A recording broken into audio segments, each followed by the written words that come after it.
Rose Zary and the Royal Emerald Secret by Darling James Mirame.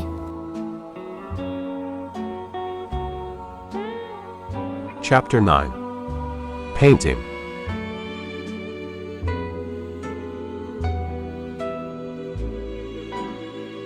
Rose's dad was sitting in his art studio, surrounded by tubes of paint, brushes of all sizes, and a large canvas propped up on an easel. On the walls, Dad hung their completed artworks. Rose loved them all, each one in its own unique way.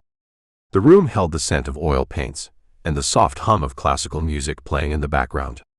Sunlight streamed in through the large windows, casting a warm glow over everything. On the canvas, a green sketch of a head was taking shape. It looked like a woman wearing a crown.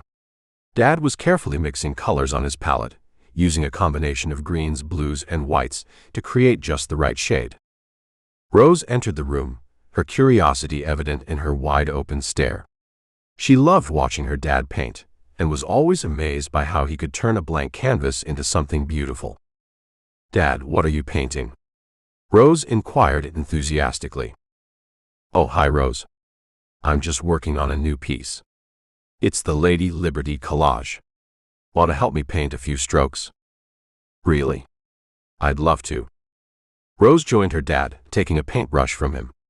They began to paint together, the rhythm of their brushstrokes creating a peaceful atmosphere in the studio. "Dad, can you tell me more about the Statue of Liberty?" Rose asked curiously. "Of course. Did you know the statue is made of copper and it wasn't always green?" her dad mentioned, smiling. "What? Really?" Rose expressed surprise. "Yeah, copper has a beautiful shiny red-brown color just like a brand new penny. But as the years go by, something magical happens. When copper meets the air, a special process called oxidation takes place," her dad explained.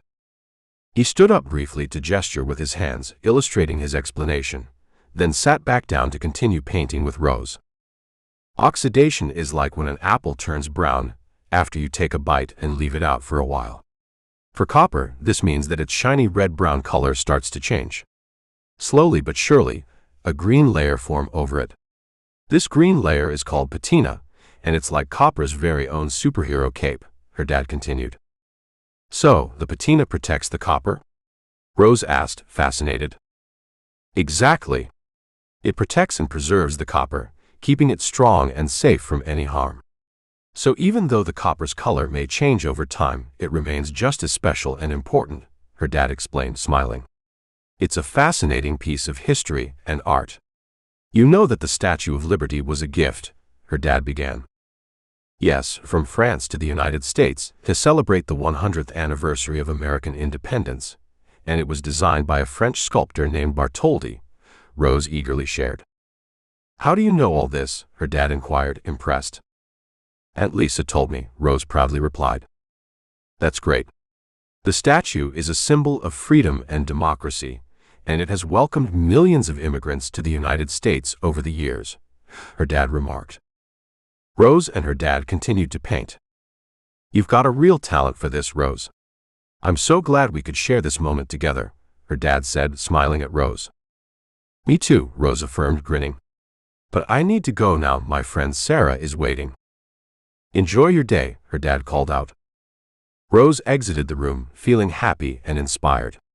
She couldn't wait to meet Sarah and tell her about the painting and the story behind the Statue of Liberty. As she stepped out into the sunshine, she had no idea that their afternoon would take a surprising turn.